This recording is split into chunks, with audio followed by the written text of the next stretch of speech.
Bismillahirrahmanirrahim. Alhamdulillahirabbil alamin wassalatu wassalamu ala sayyidina mursalin wa ala alihi wa sahbihi ajmain. Alhamdulillah, kita syukur pada Allah Subhanahu wa taala dengan limpah dan kurangnya kita dapat lagi berjumpa pada malam yang amat berbahagia pada malam ini, yaitu di dalam satu program Tanyalah Ustaz Biar Tahu Jangan Keliru.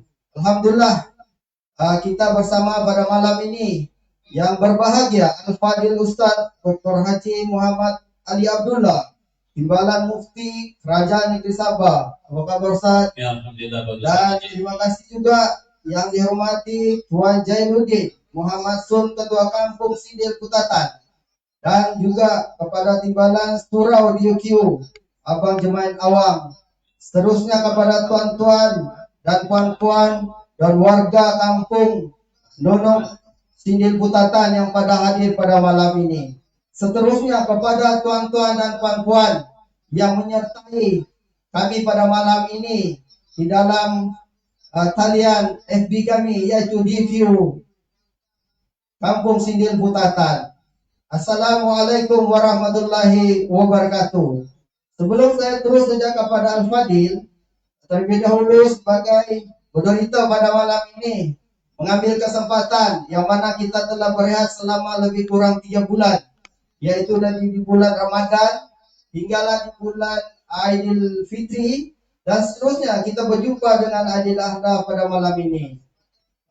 Di kesempatan yang ada ini, untuk pengetahuan tuan-tuan dan puan-puan yang secara langsung pada malam ini, ada beberapa perkara yang perlu saya terangkan sedikit sebelum saya terus kepada Al-Fadil Timbalan Mufti Negeri Sabah, yang mana DQ telah membuat beberapa perkhidmatan pada tahun ini berkenaan dengan kurban. Alhamdulillah, terima kasih banyak kepada tuan-tuan dan puan-puan yang mana paket-paket daripada DQ telah banyak mereka menyertai, terutamanya daripada badal haji dan umrah, diikuti juga dengan kurban di Mekah dan juga hakikah di Mekah dan juga wakaf di Mekah.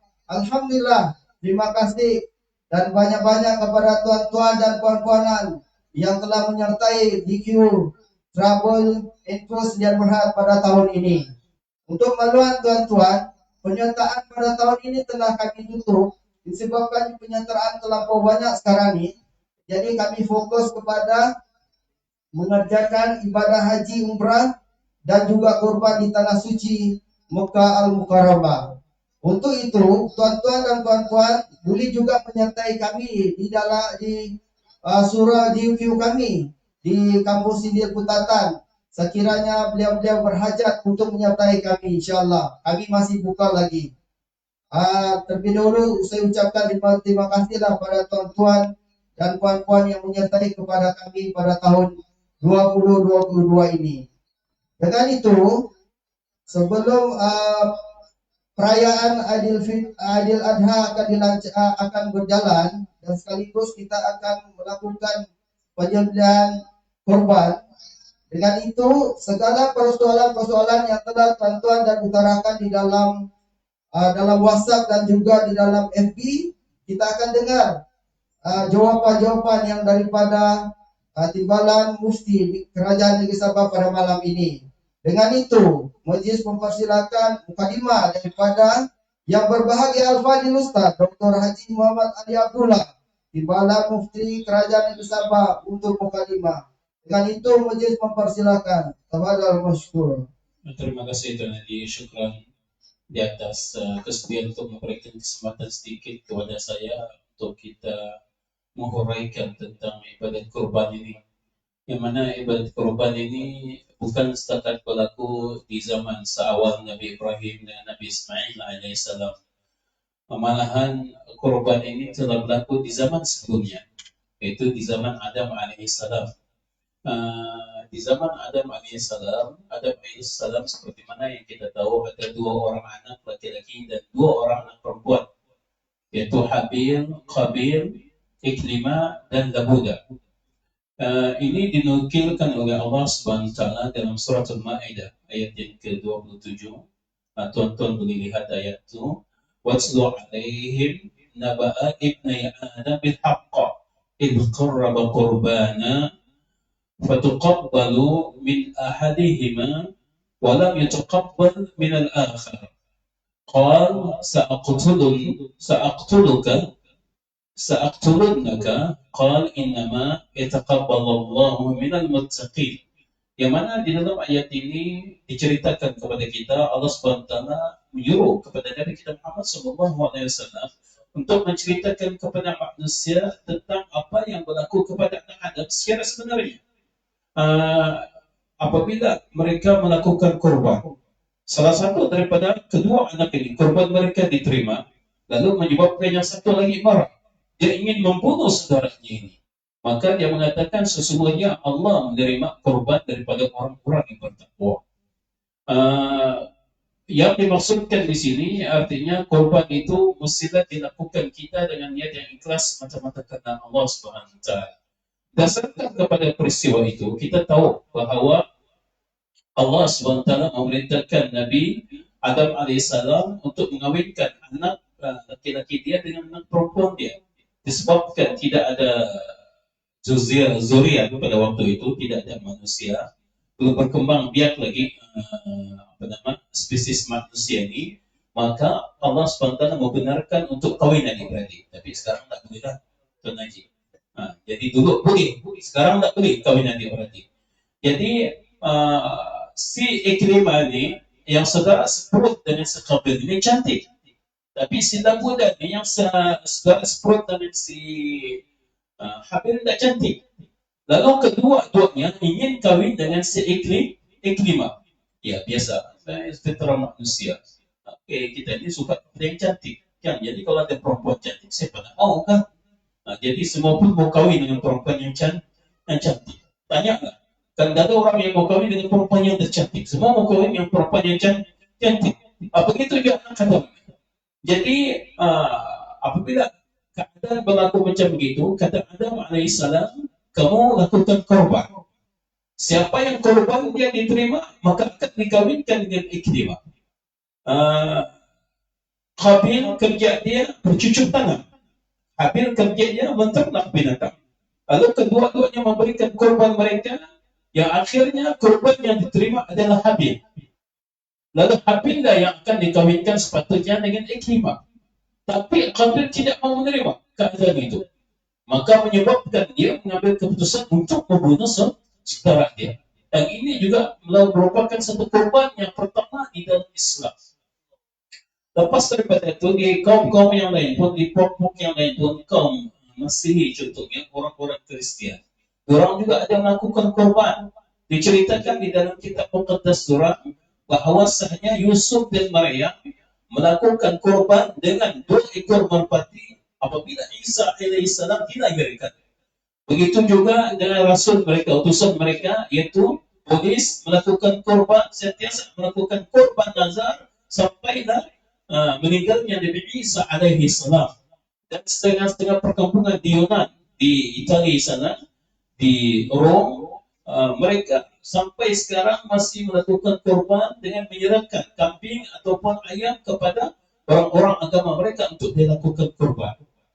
Manakala di pihak Al-Qurtajiyun, yaitu satu kampung di Tunis yang mana didiami oleh kaum Finikiyin. Kaum ini merupakan satu kaum yang berasal daripada Jazirah Arabia. Mereka juga melakukan korban, tapi korban yang mereka lakukan ialah dengan mengorbankan anak yang masih menyusu kepada ibunya. Tujuan mereka melakukan korban tersebut adalah mereka beranggapan bahawa itu merupakan masdar sa'adah, punca kebahagiaan, dan untuk menjaga mereka punya harta dan kekayaan mereka. Dan mereka menganggap bahawa sekiranya mereka tidak mengorbankan anak yang masih disusukan oleh ibunya, mungkin akan boleh mengundang keburukan dan malapetaka kepada keluarga tersebut.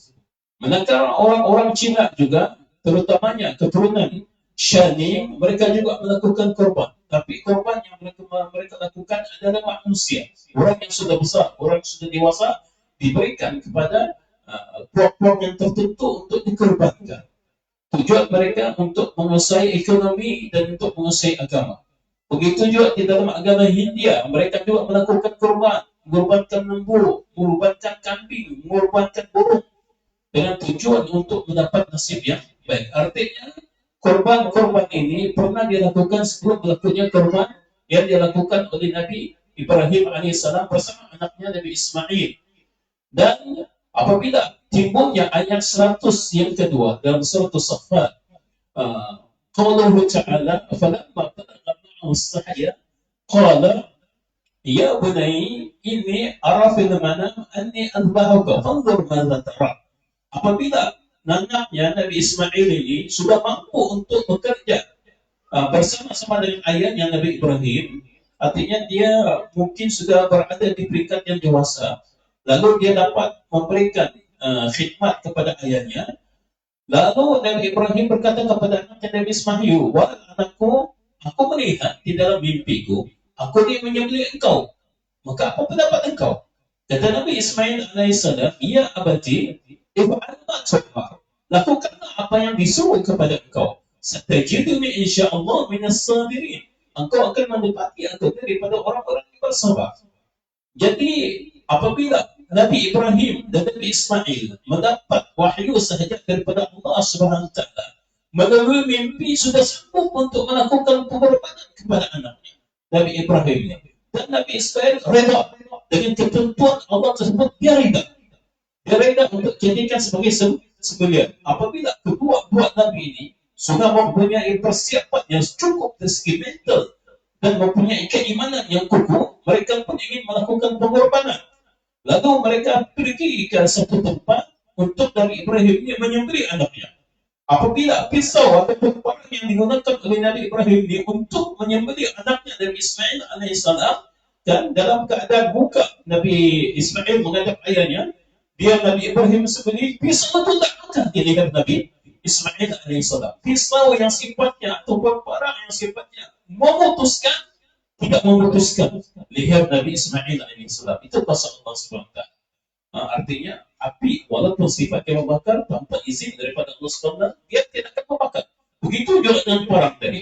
Lalu kata Nabi Ismail kepada ayahnya, wahai ayahku, mungkin kau ni merasa simpati menyebabkan engkau tidak menyembelih aku ni dengan cara yang sepatutnya.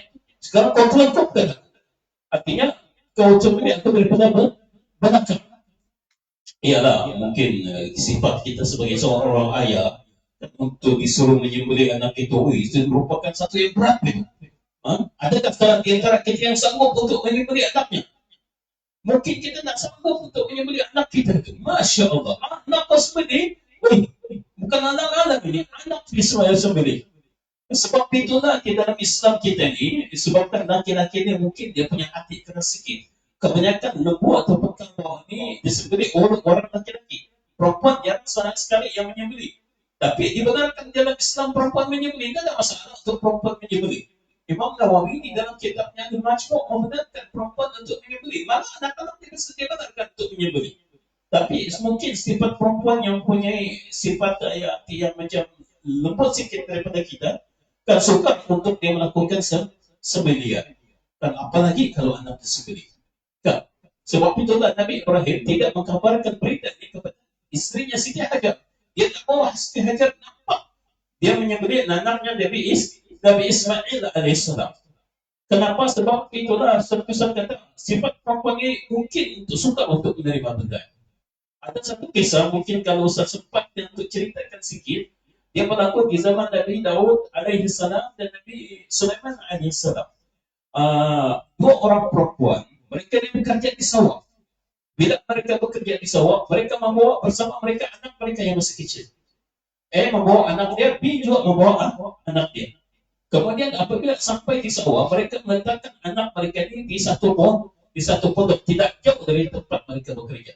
Satu hari dengan takdir Allah SWT, datang serigala menangkap salah seorang daripada anak, dibawanya ke hutan, dimakannya. Jadi kedua ibu ini tadi kan pergi ke pondok itu mendapati cuma tinggal satu orang anak. Mengaku bahwa itu anak dia. B pun mengaku, dia kata ini anak aku. Aku tahu ciri-ciri anak aku. Jadi keduanya saling bertengkar antara satu lain. Dia kata kau punya anak yang dibawa di serigala, dimakan. Dia kata kau punya anak yang dibawa di serigala. Bertengkar masing-masing. Jadi orang kampung pun bingung macam mana menyelesaikan masalah ini. Lalu orang kampung beginilah, untuk menyelesaikan masalah ini kita pergi kepada Nabi Daud alaihissalam. Jadi apabila mereka pergi kepada Nabi Daud, yang si A ini, ibu si A tadi, A ini lebih tua daripada si B ini. Si B ini menceritakan terlebih dahulu. Dia mengatakan gini, orang kerja anak-anak salah seorang daripada mereka ditangkap serigala dibawa ini, dan saya yakin bahawa anak ini anak saya berdasarkan pada fisiknya. Kata si A tak, kata si A begini, ceritanya lebih baik daripada si B. Wallahu a'lam, dia menipu ataupun tidak. Kan? Jadi menyebabkan Nabi Daud alaihissalam mengambil keputusan untuk memberikan anak tadi kepada si A, bukan si B. Mungkin ceritanya lebih baik. Tapi si B tetap menuntut, dia kata tidak, ini tetap anak saya. Jadi apabila masing-masing saling bertengkar macam itu, walaupun keputusan sudah dibuat oleh Nabi Daud alaihissalam, Nabi Sulaiman yang berada di belakang tabir tiba-tiba keluar. Dia kata baiklah, kalau di salah seorang daripada kamu tidak mau mengaku juga bahawa ini anaknya, sekarang berikanlah kepada dia punya pengikut, sekarang berikan ke pedang. Aku pedang pedang ini dua. Aku pedang pedang ini dua. Semua orang terkejut dengan keputusan yang dilakukan oleh Nabi Sulaiman alaihissalam. Jadi apabila Sulaiman membuat keputusan tersebut, si A tadi yang ibu yang lebih tua ini, dia diam saja. Tapi si B kejut dia, menangis, histeria. Dia kata, ya Tuhan, jangan kau lakukan ini Tuhan. Jangan kau lakukan ini. Dia kata, semoga Allah SWT memberikan keberkatan dalam kau. Kalau kau mau belah anak ini belah dua, tidak apalah, biarlah si A yang menjaga anak ini. Dengan ditelan air mata, dengan tangisannya semacam begitu, Nabi Sulaiman kemudian membuat keputusan untuk memberikan anak itu kepada si B. Kenapa? Apabila ditanya Nabi Sulaiman, dia kata tidak ada seorang ibu pun yang sanggup melihat anak-anak dicederakan, apalagi dibelah dua. Menunjukkan si B ini memang itu anaknya. Betapa bijaknya Nabi Sulaiman ketika membuat keputusan. Jadi menunjukkan kepada kita di sini bahawa seorang ibu tidak akan sanggup untuk melakukan korban binatang itu. Kalau kita laki-laki, Ustaz kata mungkin tahan sikit hati kita. Tapi kalau perempuan ini menengok binatang, aina, kan susah ini. Karena tidak tersembunyi binatang.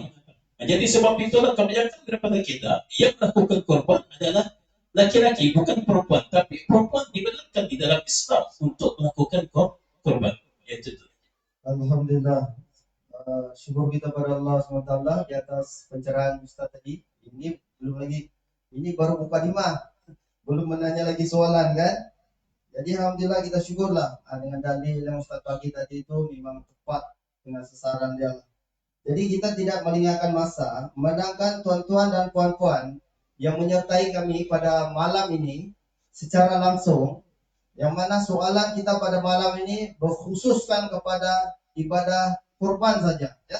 Soalan-soalan yang tertangguh yang pada bulan puasa tu yang beratus tu kita masih tangguh lagi. Selepas insyaallah selepas kurban baru kita akan continue balik insyaallah. Jadi pada malam ini kita khusus kepada kurban saja. Dalam soalan kurban itu sudah mencapai lebih kurang dekat 30 soalan Ustaz. Jadi kami terpaksa kena laju dan tepatlah ya. Jadi harapan saya kalau ada yang terlepas nih, jadi bolehlah tuan-tuan Ustaz akan jawab di dalam FB nanti insyaallah ya. Dapat aja kita bagi masa sedikit. Ini malam Ustaz bilang dia bagi masa sedikit, kita lebihkan masa supaya terjawab semua soalan-soalan tersebut. Oke, kita tidak membuangkan masa. Soalan pertama. Bismillahirrahmanirrahim. Assalamualaikum Al-Fadil Ustaz. Bolehkah berkongsi seekor lembu untuk ibadah kurban? Ada dalil dan hukumnya kah, Ustaz? Soalan kedua. Ustaz, berkorban dengan sekilo daging bolehkah? Mohon penjelasan Ustaz. Boleh soalan ketiga, Ustaz. Dan soalan yang ketiga, Ustaz, mana yang bagus dan afdal? Ibadah kurban dengan seekor kambing atau dengan sebahagian lembu? Saya rasa tiga soalan dulu kita bagi Ustaz. untuk menjawab. Dan itu saya terus saja kepada Fadil untuk pencerahan tersebut. Ya, yang berkaitan dengan soalan yang pertama, dia kata bolehkah kita menyembeli seekor kerbau ataupun lembu? Ada kata dalil. Memang itu yang kita gunakan di dalam Islam untuk melakukan sembelihan. Kan tapi dia maksudnya situ bolehkah ni 7 orang boleh dapat? Memang ada dalil mengenai itu. Daripada hadis Nabi sallallahu alaihi wasallam dia kata kharajna ma'a Rasulullah sallallahu alaihi wasallam bil Hudaybiyah atau muhaddidna bil hajj فأمرنا رسول الله صلى الله عليه وسلم أن نشترك في الإبل أو بقرة وكل سبعة منا في بطنة. Yang mana ketika kami keluar bersama Rasulullah SAW untuk menunaikan haji, Nabi SAW menyuruh kami untuk melakukan kurban seekor kambing, seekor lembu ataupun seekor kerbau. Dan kami bertujuh orang bersekutu dengan satu unta ataupun satu lembu. Menunjukkan kepada kita di sini bahawa satu ekor lembu ataupun satu ekor kerbau itu boleh dibahagikan bahagiannya kepada 7 bahagian. Di dalam satu hadis sahih yang diriwayatkan oleh Jabir radhiyallahu anhu, nama Rasulullah sallallahu alaihi wasallam bil Hudaybiyah. Al-budnatu an sab'atin wal baqaru an sab'atin. Ketika kami menyembelih binatang kurban bersama Rasulullah SAW di Hudaybiyah, maka setiap kerbau itu 7 orang dan setiap unta itu 7 orang. Ini dalil yang menunjukkan bahawa unta, kerbau ataupun lembu boleh dibahagikan kepada 7 bahagian. Tidak ada masalah sesuai kepada dalil yang Ustaz sebutkan tadi. Kemudian adakah daging daging boleh digunakan untuk kurban? Seperti mana yang kita tahu bahawa cuma binatang yang boleh digunakan untuk kurban. Daging itu mungkin daging binatang, tapi artinya binatang itu sudah mati. Tidak mungkin daging itu untuk kita gunakan kurban. Kurban ini artinya kita menyembelih binatang, seperti mana Nabi Ibrahim alaihissalam menyembelih dia punya anak. Apabila Nabi Ibrahim tadi dia cukupkan anaknya untuk disembelih, kan? Dia menutup matanya, dia tak sanggup untuk menyembelih anaknya. Bila dia potong leher anaknya, tiba-tiba memacik darah. Nabi Ibrahim pun tergetar-getar membuka mata anak, nanti tergetar-getar. Tapi anak tu, kan? Apabila dilihatnya, yang ada di depannya itu seekor kibas, maknanya Ismail di tepinya. Allah SWT menggantikan Nabi Ismail dengan kibas. Jadi artinya yang disembelih di sini binatang, kan? Bukan daging itu. Jadi daging tidak boleh jadikan kurban. Yang boleh jadikan kurban kerbau, lembu, unta ataupun kambing. Lain kalau berdasarkan kepada mazhab Ibnu Abbas lagi, dia kata ayam boleh, tapi itu nanti kita huraikan kemudian. Yang ketiga berkaitan dengan apa tadi itu nanti?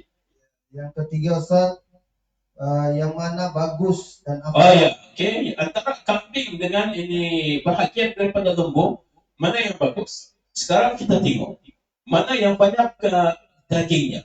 Sama ada kambing atau bahagian daripada lembu.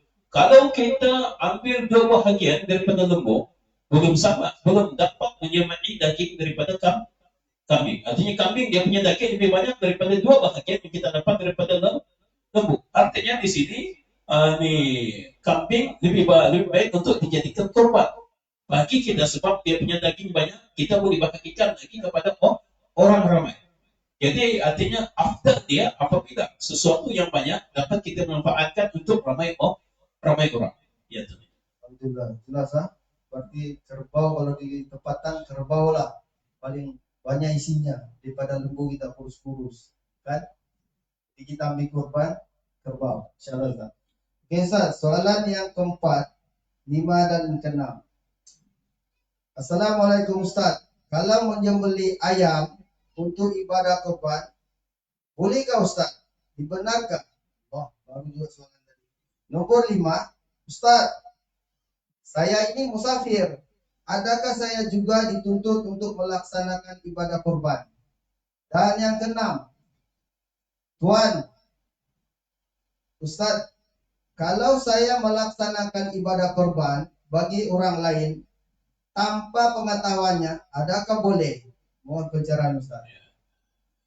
Yang pertama itu dia berkaitan dengan apa namanya tadi ini ayam tadi. Adakah ayam boleh jadikan korban? 4 ittifaq ulama, Hanafiyah, Malikiyah, Syafi'iyah dengan Hambali mengatakan tak boleh. Yang mesti kerbau, mesti lembu, mesti unta ataupun mesti kambing. Ayam terkecuali, terkeluar. Tapi di dalam mazhab Ibnu Abbas, kata Ustaz, dalam mazhab Ibnu Abbas, dia membenarkan untuk kita melakukan kurban dengan ayam sekiranya memang kita tidak mampu. Memang kita tidak mampu untuk membeli kambing, tidak mampu untuk mendapatkan satu bahagian daripada lembu ataupun kambing ataupun unta, boleh digunakan ayam sebagai kurban. Jadi itu mazhab Ibnu Abbas. Adapun mazhab 4 ulama ini tidak membenarkan. Tidak boleh ayam. Tidak boleh ayam. Kecuali Ibnu Abbas. Yang kedua berkaitan dengan nomor 2, Ustaz, dia musafir. Berkaitan dengan musafir. Adakah musafir ini juga dibolehkan ataupun diwajibkan untuk dia menyembelih binatang korban? Ada dua pendapat. Pendapat yang pertama jumhur ulama, yaitu Maliki, Syafi'i dengan Hambali. Mereka mengatakan yustahab lil musafir an yudhi in kana qadira. Mereka mengatakan disukakan lebih baik bagi seorang musafir itu untuk melakukan korban sekiranya dia mampu. Sekiranya dia mampu, kata Ustaz. Dan yang kedua, Hanafi mengatakan laisa lil musafir at-tadhiyah. Artinya musafir tidak payah melakukan korban. Dia berdasarkan juga kepada hadis Nabi sallallahu alaihi wasallam ketika Nabi sallallahu alaihi wasallam melakukan hujjatul wida. Hak Nabi sallallahu alaihi wasallam an nisaihi bimina fi hujjatul wida. Nabi sallallahu alaihi wasallam melakukan korban untuk dia punya isteri-isteri dia kan ketika dibina kan dalam hujjatul wida. Artinya Nabi SAW itu berada dalam keadaan musafir. Dia daripada Madinah ke Mekah. Artinya Nabi SAW dalam musafir, dia juga melakukan korban. Jadi sebab itulah ulama mengatakan sekiranya dia mampu untuk melakukan korban, silakan. Tidak ada masalah. Kalau tidak mampu, tidak payah. Begitu maksudnya. Dan yang ketiga berkaitan dengan melakukan ibadah kurban bagi orang lain tanpa kalau kita melakukan korban untuk orang lain adakah dia dibenarkan? Imam Syafi'i menjawab di dalam kitab Minhaj Talibin wa Amdatul Muftiyin yang dikarang oleh Imam Nawawi kitab ini. Dia mengatakan, Imam Syafi'i mengatakan at-tadhiyatu 'anil ghair la tadhiyatu 'anil ghair bi ghairi iznihi wa la 'anil mayt illa yusriya. Lianna Allah Subhanahu wa ta'ala قال وأن ليس للإنسان إلا ما سعى. Dalam surah An-Najm ayat yang ke-39. Yang mana Imam Syafi'i mengatakan tidak ada pengorbanan, tidak ada korban untuk orang lain melainkan dengan izin orang tersebut.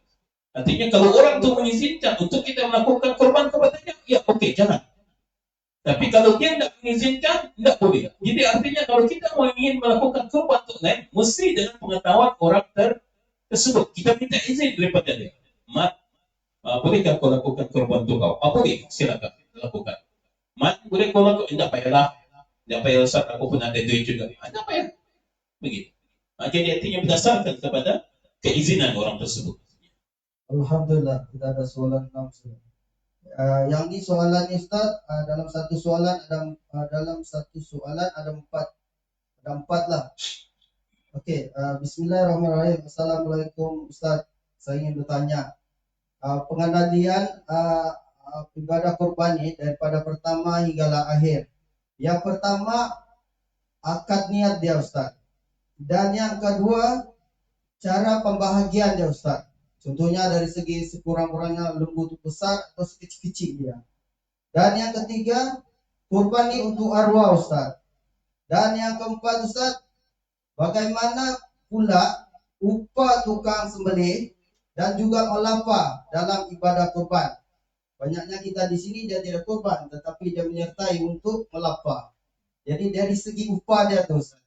Jadi mohon pencerahan Ustaz dalam empat soalan tersebut. Yang pertama tadi itu apa?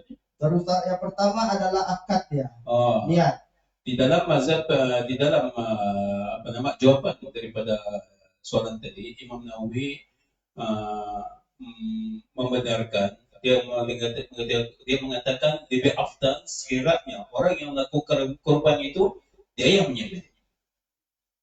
Lebih afdal dia kata orang yang melakukan kurban itu dia yang menyembelih.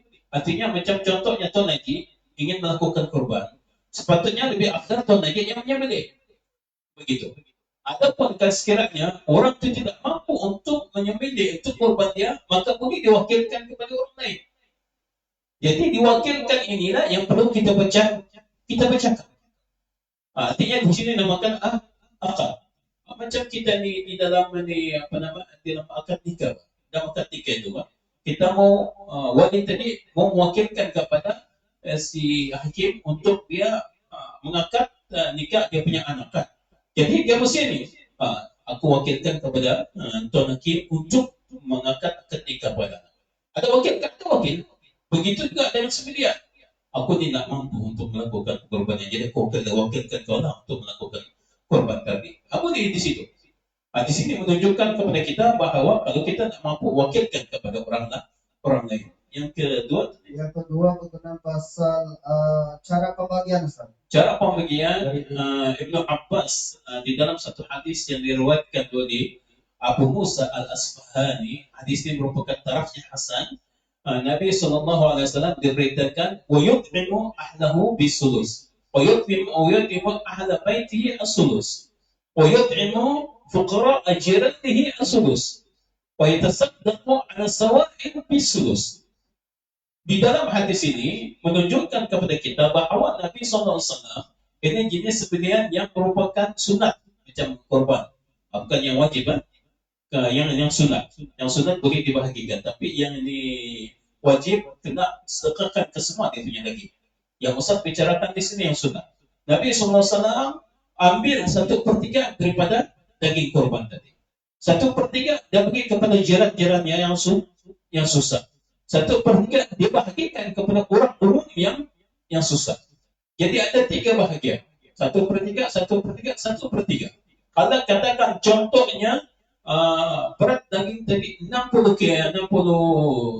kilogram, 60 kilo kan? Jadi artinya bagi 1/3, 20 kita ambil, 20 bagi jiran kita, 20 bagi fuqara, orang-orang yang miskin. Begitu cara pembahagiannya. Seterusnya, yang seterusnya berkenaan pasal korban untuk arwah. Korban untuk arwah artinya korban untuk orang yang mati. Korban untuk orang yang mati ini kita ittifaq ulama yang 4 sepakat boleh, tidak ada masalah. Baik Maliki, baik Hambali, baik Hanafi, baik Syafi'i. Hanafi di dalam kitab Hasyiat Ibn Abidin, Syekh Abidin dia mengatakan man daha an mayitin yusna kama yusna an tadhiyatu nafsihi min aklin wa sadaqatin al-ajr lil mayit wal mulku lil dhabih. Dia mengatakan bahawa siapa yang melakukan korban untuk orang yang mati, maka korban tadi dilakukan seperti korban untuk orang yang hidup. Artinya boleh disedekahkan dan boleh dimakan. Ini Hanafi mengatakan. Dan pahala itu sampai kepada si mati, pahala korban itu sampai kepada si mati, manakala dagingnya dimiliki oleh orang-orang yang melakukan korban. Ini Hanafi. Maliki mengatakan yukra lil syakhsi an yudahi khawfa ar-riya. Yukra lil syakhsi an yudahi an al-mayat khawfa ar-riya wal mubaha wa li'adam al-wurud. Wa hadha wa in fa idza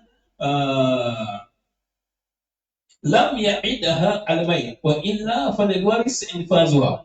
Dia mengatakan dimakruhkan hukumnya untuk seorang itu menyembelih bagi orang yang mati. Kenapa dia kata sebab takut timbul riya dan rasa terkabur di dalam diri, dan tidak ada dalil juga yang jelas mengenai masalah ini.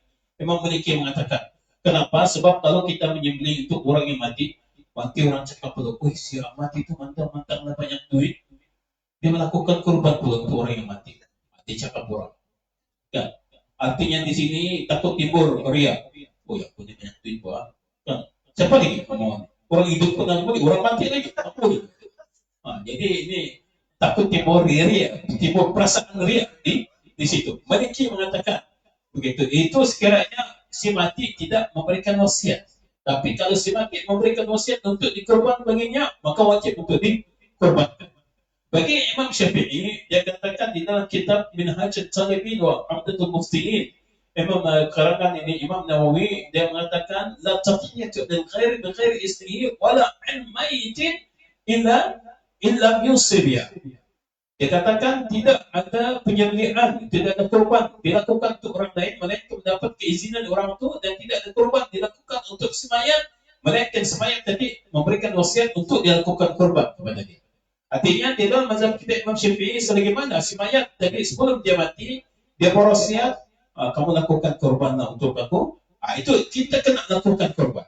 Tapi kalau dia tidak ada memberikan wasiat, tidak payah. Imam Syafi'i mengatakan begitu. Artinya kita kena berdasarkan kepada wasiat si mati. Yang keempat, Imam Hambali.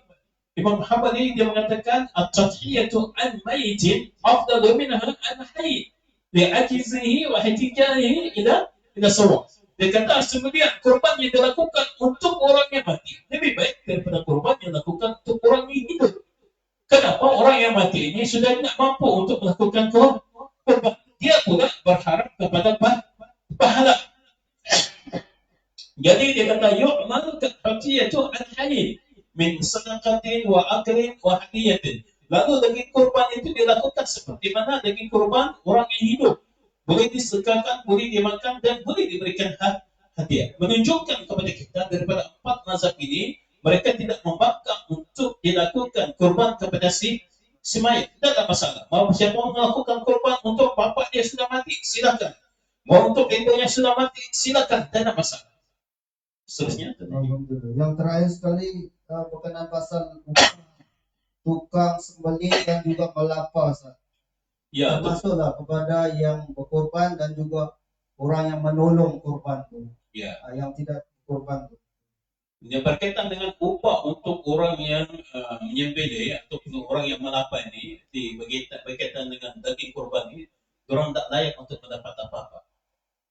Dia berdasarkan kepada hadis Ali bin Abi Thalib, dia mengatakan, amarani Rasulullah sallallahu alaihi wasallam an aquma ala bunnatin wa an uqassima juludaha wa jiladaha wa an la a'ti al-jazir syai'an minha. Dia mengatakan Rasulullah sallallahu alaihi wasallam menyuruh aku untuk melakukan kurban ke atas seekor unta, dan menyuruh aku untuk membahagikan dia punya kulit-kulit itu dan dia punya bonggok belakang. Unta ada bonggok kan di belakang, disuruh Nabi sallallahu alaihi wasallam untuk dibahagi-bahagikan. Dan aku tidak disuruh oleh Nabi SAW memberikan sesuatu pun daripada daging unta ini kepada orang yang menyembelih. Jadi berdasarkan kepada hadis ini, tidak boleh kita bagikan daging unta atau daging kerbau, daging lembu ataupun daging unta kepada orang yang menyembelih, tidak boleh. Kecuali atas dasar hadiah. Hadiah boleh, sedekah boleh. Tapi kalau kita katakan ini daging ini upah kau, ambillah upah. Tidak boleh. Kecuali kita berniat untuk mensedekahkan kepada dia, untuk memberikan hadiah kepada dia, boleh. Begitu juga dengan orang yang melapa, dibolehkan dengan jalan sedekah, dengan jalan hadiah. Okay. Alhamdulillah, baru pusingan pertama. Jadi kepada tuan-tuan dan puan-puan yang menyertai kami punya program pada malam ini, kita tunggu sementara untuk bagi peluang Ustaz untuk berehat sebentar. InsyaAllah kita akan sambung lagi pusingan yang kedua. InsyaAllah.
Bismillahirrahmanirrahim. Alhamdulillah, kita syukur lagi, kita sambung lagi persoalan berkenaan dengan pengendalian korban pada malam ini. Kita terus saja kepada soalan yang ketujuh, soalan yang ke-10 sudah. 10. Soalan tersebut berbunyi seperti berikut. Assalamualaikum Ustaz. Kalau seorang mengambil satu atau dua bahagian dalam seekor lembu dengan niat hanya ingin mendapat dagingnya sahaja, apa hukumnya? Yang ke-11. Assalamualaikum Ustaz. Apa warna hewan yang paling afdal untuk dikorbankan dalam ibadah kurban? Dan soalan yang ke-12. Assalamualaikum Ustaz. Apa pula yang kena cakap pasal jenis kurban wajib ini? Boleh bagi pencerahan? Tafadhal masykurah Ustaz. Ya, yang pertama Ustaz minta maaf, Ustaz menjawab cepat sebab kita mengejar di soalan-soalan ini dengan masa kita yang begitu terhad. Yang pertama jenis binatang yang sesuai, dia punya yang afdal, dia punya warna ialah yang pertama warna putih.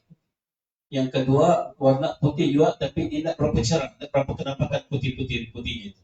Yang ketiga warna kuning dan yang keempat dicampur hitam dengan putih, hitam putih. Jadi begitu juga apabila kita bertanyakan mana yang lebih afdal Ustaz, ini lembu betina ataupun lembu jantan. Sekiranya lembu jantan itu kurang kawin, artinya ialah ini paham dalam bahasa cepat kurang kawin kan. Dia bukan macam kita, dia ada ketika lalu ini kemudian binatang ini ada ketika. Jadi kalau dia artinya dia kurang kawin, dia lebih afdal daripada lembu betina.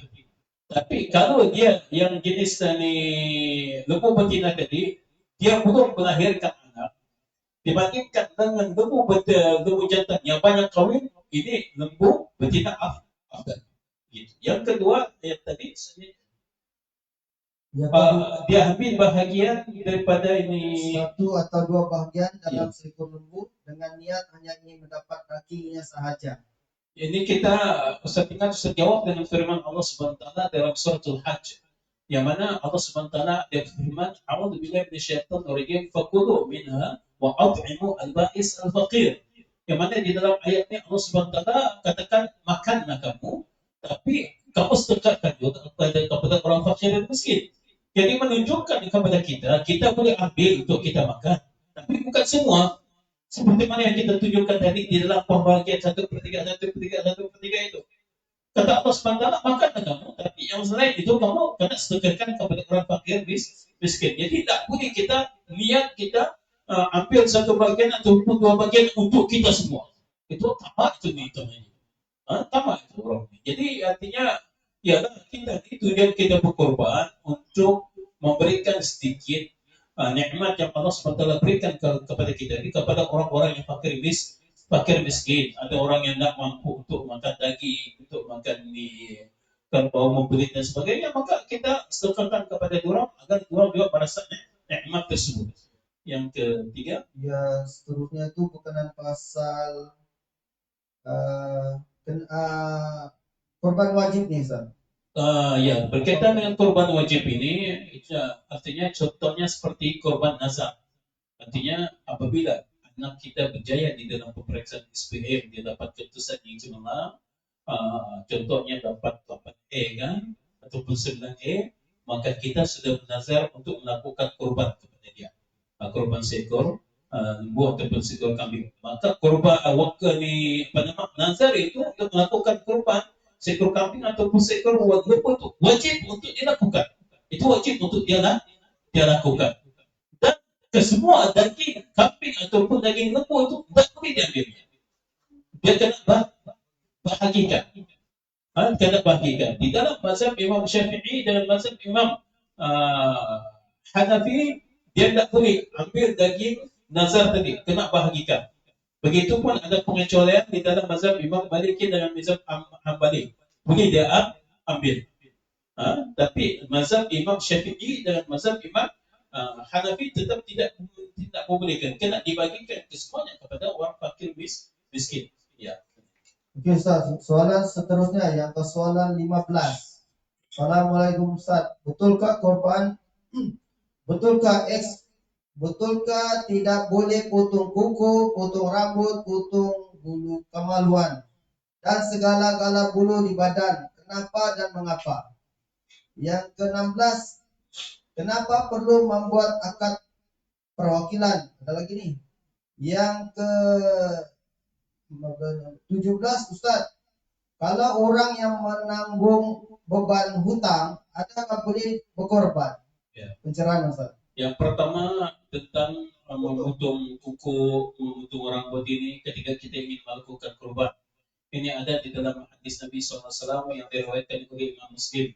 Man kana lahu zab'un yazba'ahu fa idza ahalla hilal dzil hijjah fala yattakhidna min sya'rihi wala min adhafirihi syai'an hatta yudahhi. Kata Nabi SAW, siapa yang ingin melakukan kurban dalam bulan Zulhijjah, artinya daripada 1 Zulhijjah sampai kepada ini 10 Zulhijjah, artinya lepas daripada sembahyang tadi, siapa yang ingin melakukan kurban, maka tidak boleh dia memotong rambutnya ataupun memotong kukunya sehingga dia melakukan kurban.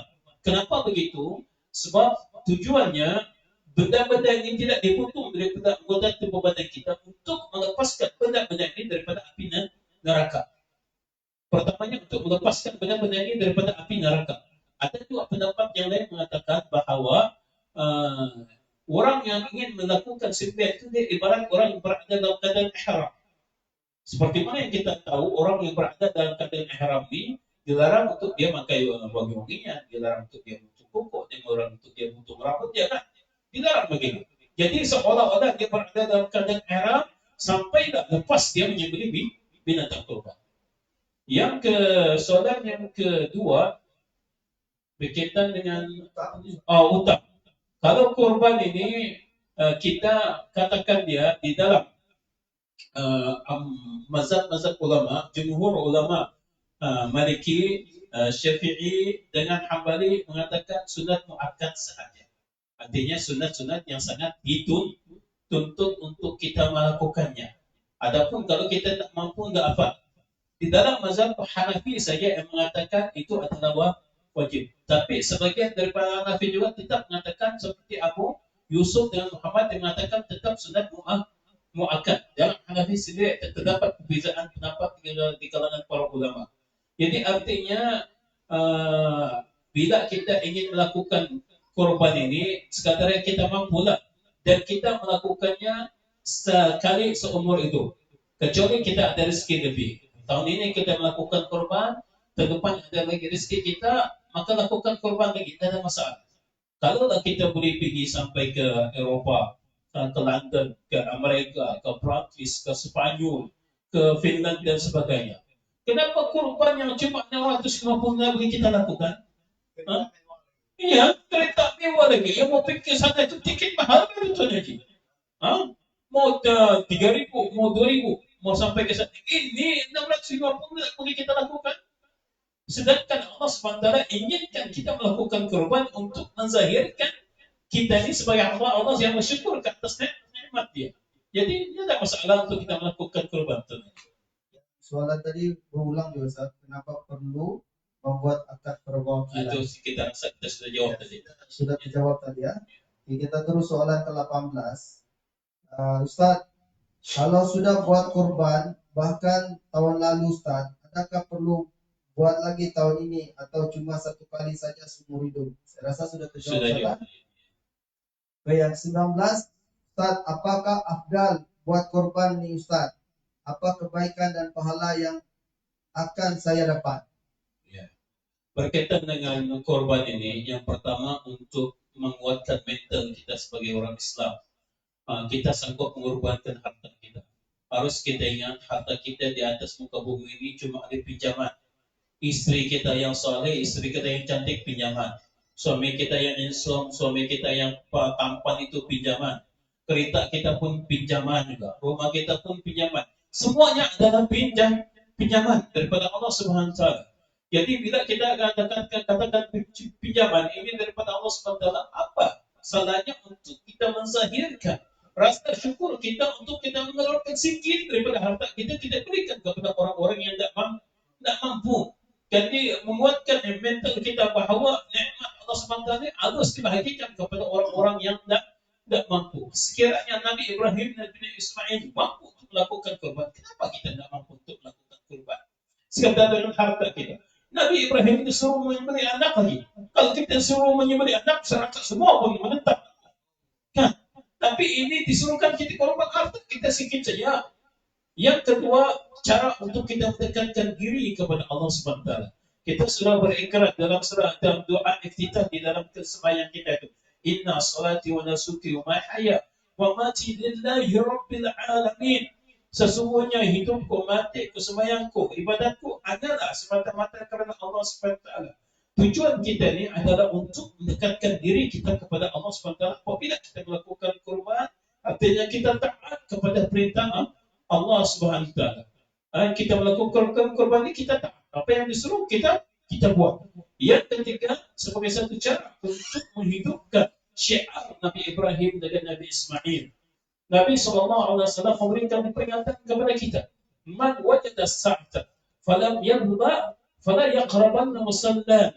Siapa yang ada kemampuan untuk melakukan kurban tapi tidak melakukan kurban, maka kata Nabi, jangan kamu dekati kami punya tempat sembahyang. Artinya suruh kita untuk menjauhkan musala, masjid. Kenapa? Sebab kita tidak mengikut perintah Nabi SAW yang disuruh kita untuk melakukan kurban, menghidupkan syiar Nabi Ibrahim dengan Nabi Ismail. Katakan kalau semua orang tak mau melakukan kurban, apa jadi dengan syiar ini?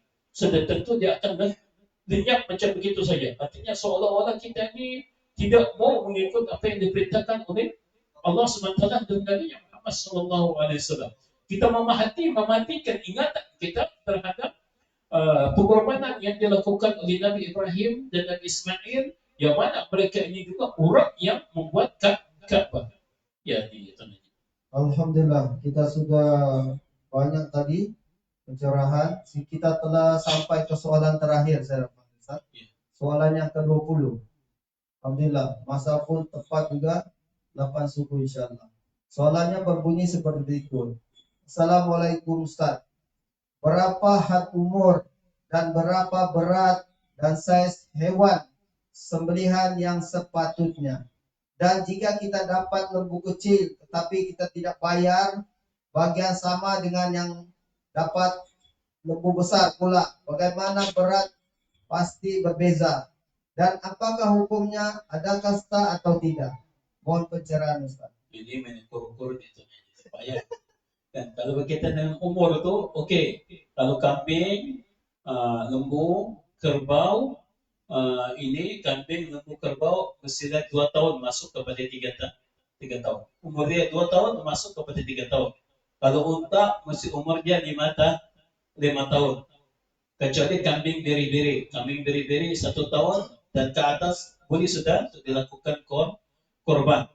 Manakala beratnya itu kita tidak boleh ukur berat ini. Cuma yang dinukilkan di situ, binatang itu janganlah kurus sangat. Sebab kurus sangat ini dikira dia berpenyakit. Jadi di dalam syarat-syarat penyembelihan itu dia kata ajaf, kurus, araj, timpang, awal, juling, marat, sakit. Ini kalau binatang ada sifat ini tidak dibenarkan untuk dikorbankan. Bagi tadi dia punya soalan, dia ambil satu lembu contohnya. Tapi lembu yang dia dapat dibandingkan dengan lembu kawannya itu besar. Tapi harganya dia banyak sama. Oh, dia kata rugi aku ni. Kan? Aku lembu kecil, dia lembu besar. Dia kata, sudah ada timbangannya sama. Sama ni timbangannya. Ya, memanglah. Timbangannya sama. Sebab itu besar, ini kecil. Kalau kau reda jangan terus. Kalau kau tidak reda, pun tuntut. Itu aja. Ya. Jadi tetap pulang kepada keredaan dia saja. Tapi dalam bab-bab yang semacam begini, tidak payah kita ni berkira sangat benda ni. Kan? Wah, dia punya lembu besar kah? Dia punya lembu kecil kah? dia punya lembu ini tinggi kah, dia punya lembu rendah, kita pandai kita fikir sangat. Sebab ini tujuan kita adalah untuk kita melakukan menunjukkan ketakwaan kita kepada Allah Subhanahu wa taala. Dalam suratul Hajj ayat yang ke-37 Allah Subhanahu wa taala berfirman, "A'udzu billahi minasyaitonir rajim, la yanalallaha luhumuha wa la dima'uha, walakin yanalahu at-taqwa minkum." Daging dan darah daripada binatang yang kita lakukan korban itu tidak sampai kepada Allah SWT. Tapi yang sampai kepada Allah SWT ialah ketakwaan kita mengikut perintah. Itu yang Allah SWT nak tengok daripada mereka. Bukan lembu besar, bukan lembu kecil. Tapi ketakwaan kita kepada Allah SWT. Alhamdulillah. Ada lagi tambah Ustaz? Soalan tersebut adalah soalan terakhir. Iya. Jadi alhamdulillah tuan-tuan dan puan-puan dan juga kepada warga penduduk kampung Nonok Kutatan, jelas kita tadi kenal pasal pengadilan ibadah kurban tadi ya, dengan siap dengan dalil dan juga mengikut mazhab nas-nas dan juga. Jadi harapan saya pada tahun ini kita buat kurban insya-Allah, kita patuhlah insya-Allah ikut apa yang telah Al-Quran dan juga sunnah kita yang kita buat ini. Sekali lagi dari pihak DQ mengucapkan ribuan terima kasih yang berbahagia Al-Fadil Ustaz Dr. Haji Muhammad Ali Abdullah, Timbalan Mufti Kerajaan Negeri Sabah, di atas memberi pencerahan yang lanjutlah berkenan kita paham dan tahu tentang pengendalian ibadah kurban. Jadi untuk tuan-tuan dan puan-puan yang masih di talian tersebut, sekali lagi saya ucapkan terima kasih kepada tuan-tuan dan puan-puan yang telah menyertai ibadah haji, yaitu badal haji pada orang tuanya dan juga kepada umrah, sekaligus membuat kurban di Mekah dan juga hakikah dan juga wakaf Al-Quran yang telah disediakan oleh DOQ Travel dan Tour Sediaan Berhad insyaAllah. Sekali lagi kami mengucapkan ribuan terima kasih. Sebelum saya mengakhiri tersebut, perkhidmatan kami juga akan lanjutkan juga berkenaan pasal hakikah ini, kita akan teruskan juga, dan juga wakaf Al-Quran. Dan yang terbaru DOQ akan buat adalah kita akan membuatkan sedekah makanan kepada mereka-mereka setiap hari Jumaat, yaitu yang mereka balik daripada Masjid Al-Haram yang melakukan tawaf dan juga mengerjakan sembahyang pada hari Jumaat. Ini adalah terbaru untuk kita akan lakukan insyaAllah. Nanti flyers kita akan shoot dekat dalam kita punya grup dan juga di dalam FB kita. Jadi sesiapa yang berminat berhajat insyaAllah dan bernazar untuk wakaf kurban pun kita sediakan insyaAllah. Dengan itu, di depan masih belum ya. Oke, memandangkan Ustaz bagi lagi kita masa lagi, memandangkan kita ada peluang lagi. Jadi tuan-tuan dan puan-puan boleh lagi menanya soalan di dalam grup ataupun dalam FB untuk keterangan lanjut. Sebab kami baru dapat 20 soalan saja walaupun dalam masa singkat. Jadi tuan-tuan boleh kumpul di soalan supaya kita lebih tahu tentang macam mana perjalanan hukum Islam kita ini melakukan ibadah kurban. Baru sedikit mukadimah yang telah disampaikan oleh Al-Fadil. Jadi harapan saya tuan-tuan bolehlah ajukan soalan-soalan tersebut di dalam grup-grup